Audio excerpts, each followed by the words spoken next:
Hey, I'm Jenna Wolf, certified lactation counselor, parent coach, and extended breastfeeding mom of two. I fully understand the unique challenges of breastfeeding beyond the baby days, and I'm here to take your hand and support you along your journey.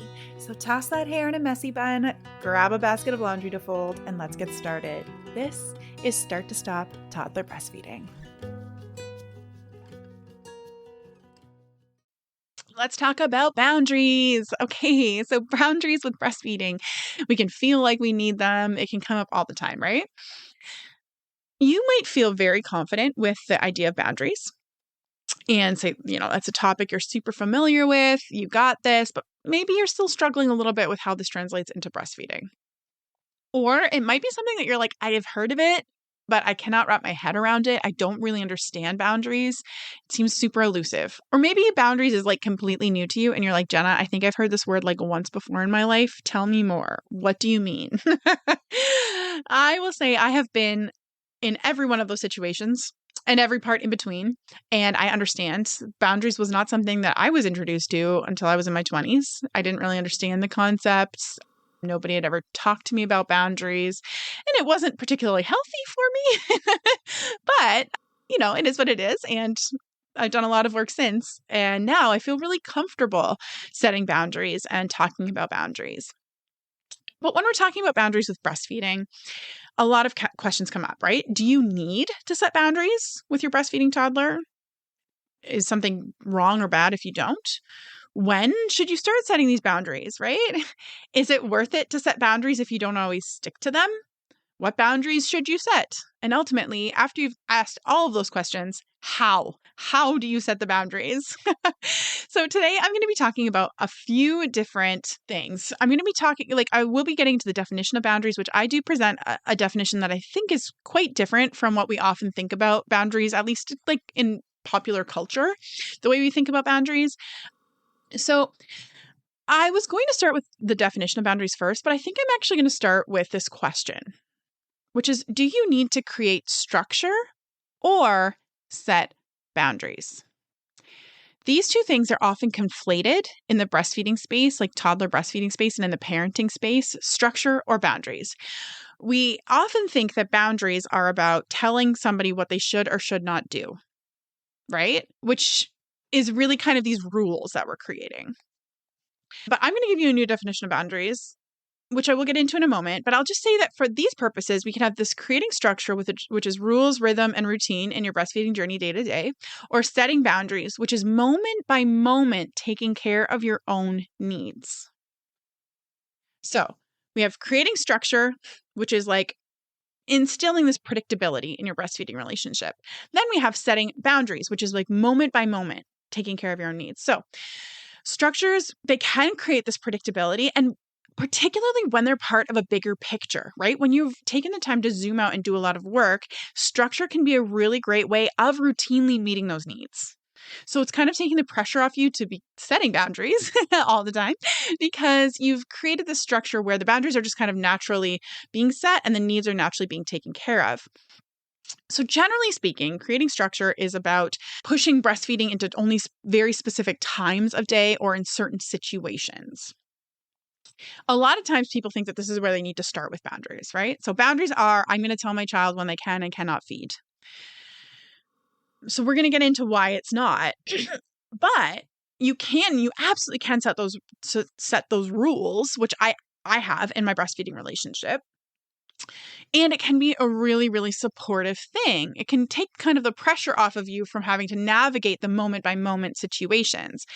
But there's some things to consider. First of all, a breastfed child under 12 months of age needs to have their cues for nutritional needs responded to quickly and effectively all the time. So if your child is 12 months or younger, it's critically important that when they cue for nutrition, when they cue for a breastfeed, that need is being responded to. I do want to put the caveat in here that it doesn't necessarily mean, especially if you have like an 11-month-old or a 12-month-old, that you're dropping everything and breastfeeding the moment that they make any kind of, inclination that they want that. The older they get, the more ways there are to meet that nutritional need, of course. But all major health organizations recommend that children, particularly under the age of 6 months, be breastfed, quote, on demand, or have their needs responded to quickly and effectively with ideally breast milk or pumped milk or donor milk or formula, right? Of course, delaying responding to those cues to get your baby or like trying to get your baby on a schedule can negatively impact their weight gain and their health, and it can negatively impact your milk supply, particularly again under 12 months and especially under 6 months. So that's just something to keep in mind when we're talking about structure. Now, structure, when you're basing it on shoulds, right? The shoulds of culture, the shoulds of other voices, it's actually a boundary violation. It's allowing the culture, other voices to violate your own boundaries. And I'm going to explain why that is a little bit later on, but I kind of wanted to throw that out there for you. So you need to be careful with this, because if you're not doing it based on your actual needs and your child's actual needs and your lifestyle and your unique situations, then you're getting back into that idea of like managing behavior, right? Like of saying like, you know, this is the way it should be, this is the way it shouldn't be, and you're missing the underlying needs that are really underneath, right? Because again, boundaries are meeting those needs moment by moment. So if you're not considering those, if you're basing it not on real authentic needs, but on shoulds, then it's going to backfire. So needs always matter. It's important to be taking those needs into consideration. Structure can still be flexible. So it's most important to be consistent in how you show up with your child moment by moment. That is what's critically important when it comes to consistency. If you set a rule and then you breastfeed outside of that rule, right? It's not going to confuse your child or stop you from meeting your breastfeeding goals or mean you're going backwards in your weaning journey. All it means is that you are taking care of your child's needs, right? And taking care of your own needs, if that's the case. If you're breastfeeding because you truly want to, your child truly wants to, it feels good for both of you, then that's okay. We can think that that's just going to be epically confusing to your child, but what's way more confusing, they are fully trusting you. You are their caregiver, right? You are everything to them, even at 2 years, 3 years, 4 years, 5 years, right? So they're going to take the cue from you. If you are showing up in a loving, kind, calm, responsive way, they're not going to be confused by that. If you show up that way some of the times, and then other of the times you're stressed out, you're yelling, you're frustrated, or maybe you're like shutting down and you're so wrapped up in your own mind and thoughts that you can't see what their needs are, that is what's confusing to them. Okay. So again, structure can be flexible. So you can create the rules, you can set the routine, you can create the rhythms, and you can also breastfeed outside of that too, as needed. So it's always important to have this big picture view and this deep understanding of your needs and your child's needs before creating structure, or it will backfire. So I know I've spoken to moms who like have weaned their child months, a year or more ago, and their child is still pulling on their shirt in public, right? Is still asking to breastfeed. It sounds wild. But sometimes what we think is that when we put the structure around the breastfeeding, that like it's just breastfeeding is this behavior to be managed, right? So it's like, well, you have this one opportunity to breastfeed, so now you shouldn't ask anymore. We've limited it. So like it's just going to go away, right? Like they're just somehow going to know that that's the only times that they should be asking.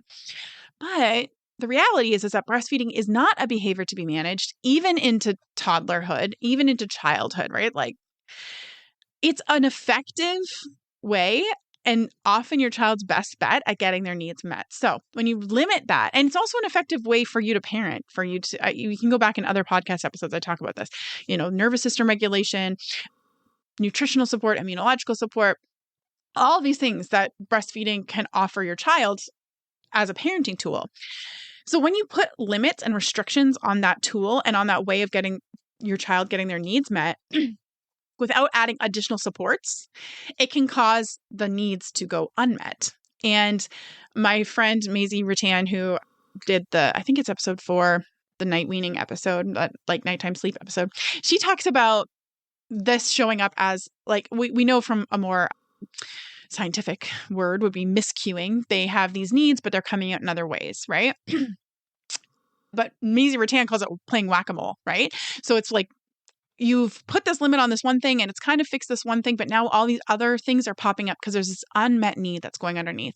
So we've kind of restricted and stopped this behavior in one area that we didn't like, but now it's other behaviors and other things are popping up in other areas. And it's challenging, it's difficult, and really there's an unmet need at the base of all of that we need to get to. So that is structure. Creating structure and predictability is one of the outcomes that I have of my course, Own Your Breastfeeding Story. So there's 3 particular outcomes because the last module, you can pick kind of 3 different pathways. One is complete weaning. One is intentional changes. So that's creating the structure. And then the third option is for like tandem feeding families. So it's very difficult for me to kind of tell you how to create structure in like a single podcast episode when I have a 6-module, 4-month course and that goes over all of those things, right? Zooming out, understanding what all these needs are, understanding how to preemptively add in the supports, how to do all of those pieces.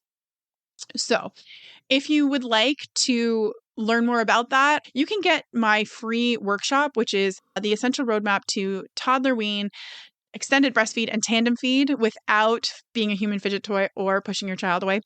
So that's a very long title of my workshop, but you can get that at ownyourparentingstory.com/workshop. And in it, I really break down my entire methodology. I go over 3 breastfeeding mistakes that I see extended breastfeeding moms make in their weaning and breastfeeding journeys all the time, and then what to do about them, how to not make those mistakes.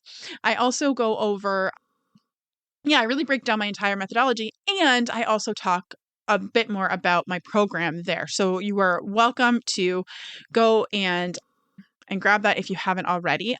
I do want to put a caveat here saying that if you're listening to this and you have registered for the on-demand workshop in the past, and for some reason it didn't work for you, please send me an email or a DM on Instagram. I found that there was a group of people over the last couple of months who may have registered for it and may have had some glitches with it. And it's more recently come to my attention. So if you have had that issue, please reach out to me. I would love to get you access to that workshop so that you can actually watch it if you would like to.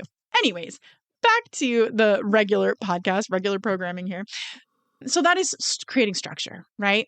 Those are all the things to consider. Make sure that your child's old enough, that you're not missing out on their nutritional needs, that you're considering all these needs underneath, that you're making a structure that's actually based on your real needs and lifestyle and unique situation with your child. Those are all really, really important. So let's talk about if that's not boundaries, because a lot of times people think that's what boundaries are. Then what is? What is a boundary?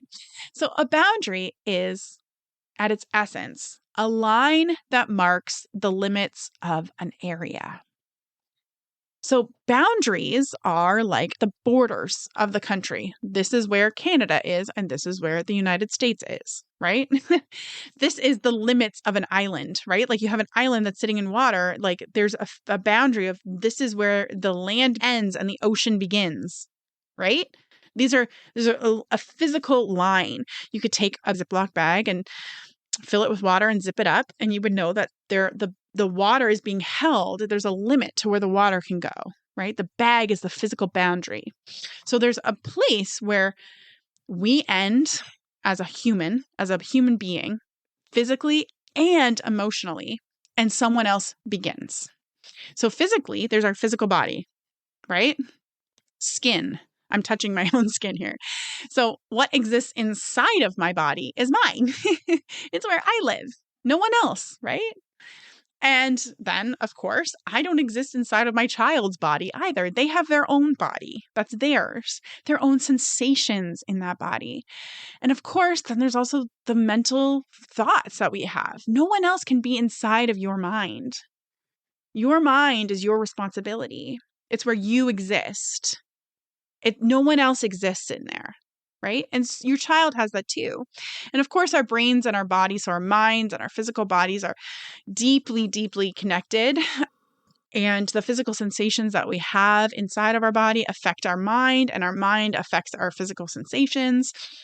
And our physical needs, like for food and water, impact our emotional needs for connection. and vice versa, right? These things are all kind of intertwined and interplaced inside of us, but the boundary exists always, that there are things that are my responsibility, things that I can control, things that are within me that no one else can see or understand, even really like to, without me expressing it to them. And even then, they're still going to be interpreting it themselves, right? And no one else can know what my body needs. And the same goes for your child. You can't know what your child is actually experiencing. You can, as much as you might think you can, right? You can have some ideas and you can get some clues, but you'll never truly know. And you also can't control what thoughts they're going to have, what feelings they're going to have. You can't even control what behaviors they're going to have, as much as you would like to. I know it's difficult, but you can't. So those boundaries already exist. There are simply limitations to you being a human and to your child being a human, right? And of course, we can come together in meaningful ways, but we're still separate. So what does this mean for breastfeeding? Well, it means that you are still 100% responsible for your needs 100% of the time. It means that as much as it feels like your child has you trapped, as much as it feels like your child is, infringing on your autonomy, right? They actually can't, because you're separate beings. Now, again, boundaries is a whole module that I take up out of the 6 modules in my Own Your Breastfeeding Story program. Boundaries is a whole module. So I deep dive it in there, and we go into many different facets of this. So I'm going to give you kind of this brief summary here, but it's just really important for you to understand that, right? So when we think about this, then a boundary violation is somebody coming into our space. It's somebody taking ownership for something that isn't theirs. So somebody telling you that you should wean, right? They're trying to control your actions. That's somebody violating your boundaries. They've crossed into your space. It's somebody, of course, coming into your home without your permission. They're taking ownership for your space. Your home belongs to you. A boundary violation, right? It's also, telling your child that they shouldn't be upset over something. That's a boundary violation because you don't exist inside of your child's body, so you can't tell them what they should or shouldn't be feeling, right? I know this can be like a lot to process because it's a very different way of looking at things, but it makes a lot of sense, I feel like, when you come down to it. And this is a piece that I know so many people who have taken Own Your Breastfeeding Story just love. Really puts a lot of pieces together for them. It's kind of like, oh yeah, and it just makes sense, and things start to flow out of that place.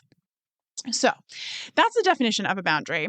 And boundary violations are, of course, when we're trying to move into somebody else's body or mind and tell them what they should be thinking or what they should be feeling or what they should be doing or what they shouldn't be feeling, shouldn't do, or should be, all of those things. So ultimately, of course, we cannot control other people and we cannot control our child. So what does that mean? We can still take responsibility for our bodies, for our feelings, for our needs, and allow our child to experience their feelings, have their own needs, right? And have their own behaviors and actions. So what is a healthy boundary in a practical sense with a breastfeeding toddler, and how do we get there? So first, we're going to talk about how to create this boundary. We'll talk about what that boundary is in the more practical sense, but we'll start here with how to create a healthy boundary. So first, we have to start with our internal world, right? So who is here in this moment? We're creating this boundary. Who exists here? Is your child here? Is your partner here? Are there strangers here? Sometimes we feel like we need to put up a boundary. We're feeling something inside of us.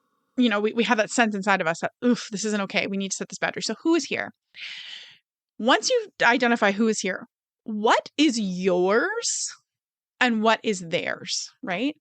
Are you feeling responsible for someone else's feelings in this moment? Is that why you want to set a boundary? Because you are worried about what someone else might be feeling or thinking? Can you let that go? Are you able to say, hey, that doesn't belong to me, right? Whew. if that's an option, then maybe this is just going to end here. Like maybe that's all it was, right? But if it's not, that's okay, right? Even if you understand that somebody else is feeling something, it's still okay to make adjustments based on that. Like you're not a bad person for being concerned about that, right? That's totally okay.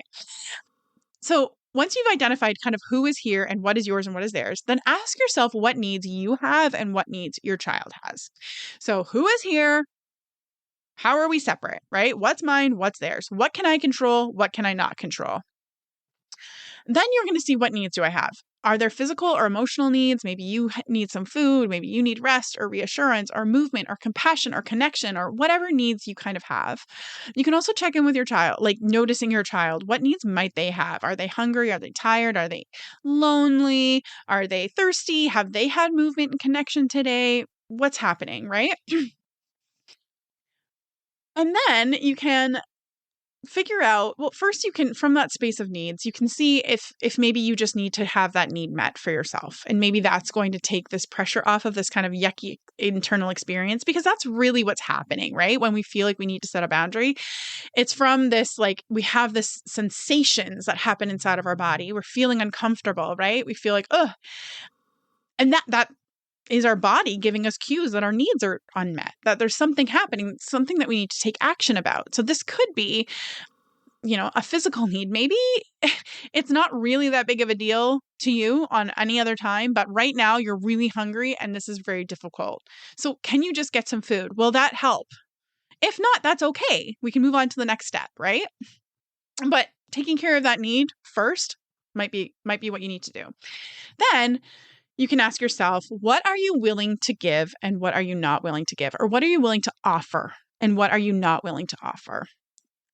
A boundary never has to be just a straight no, right? So when you're setting this personal boundary, it's never just a straight like no. With your child, of course, with adults, then there are times where it's just going to be a straight up no, and that is completely okay.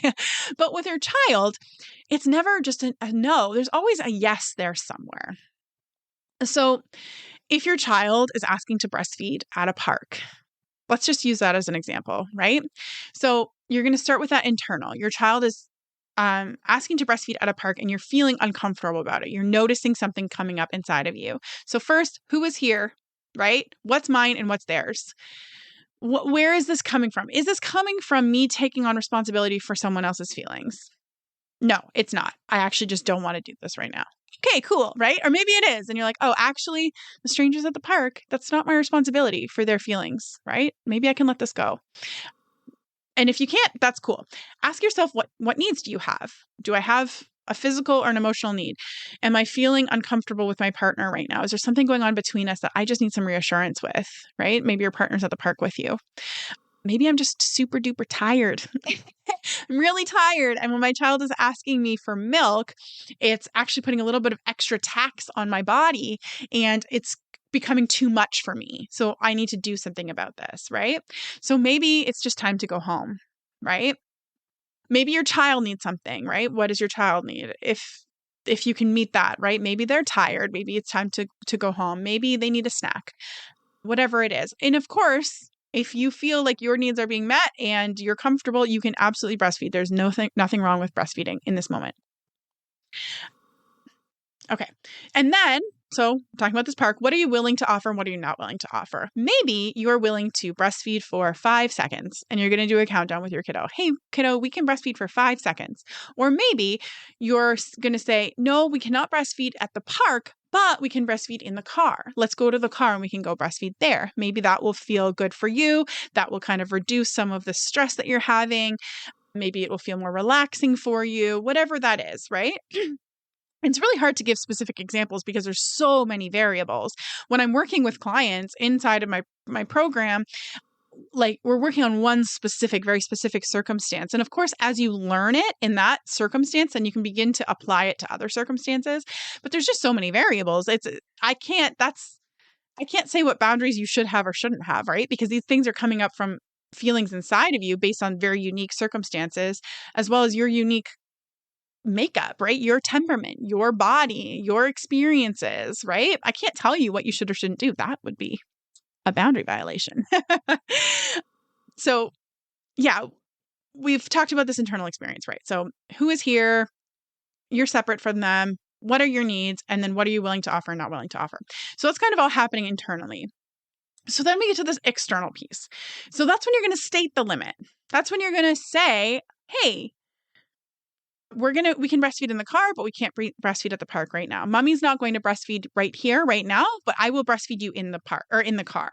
Again, you're not telling your child you can't breastfeed because you can't control what your child wants to do or doesn't want to do or what they do, right? But you can say, I'm not going to breastfeed right here, right now. That's yours to take care of, right? That exists in your space. So I'm not going to breastfeed right here, right now. So something like my son's a twiddler. So the way I've stated limits with him is mummy's nipples are for mouths, not for fingers, right? I could say, I'm willing to hold your hand, honey.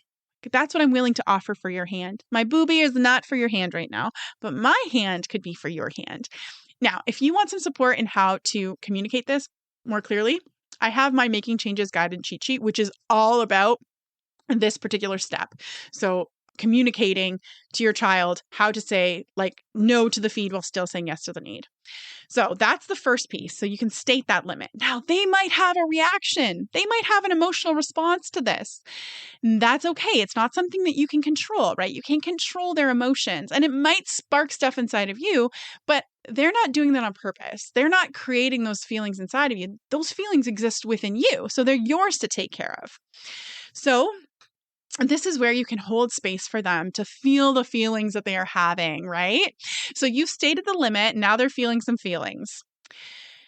This can be a space for you to support them in something called accepting futility, right? Or we can talk about frustration tolerance and all these different pieces, right? But Dr. Gordon Neufeld talks about accepting futility, and he has this really cool metaphor. He uses this roundabout image, and it's really neat. I go into it in my course, but in like one of the bonuses that comes with my course, which is The Secrets of the 1 to 5 Brain.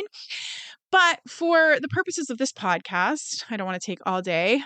What I'm going to say is that it's really about supporting your child's recognizing that that anger they might be feeling, right? Like, and allowing being with them while it's kind of melting into sad, right? So it's supporting them, being there with them through that wave of intensity that's kind of coming through their body right now, right?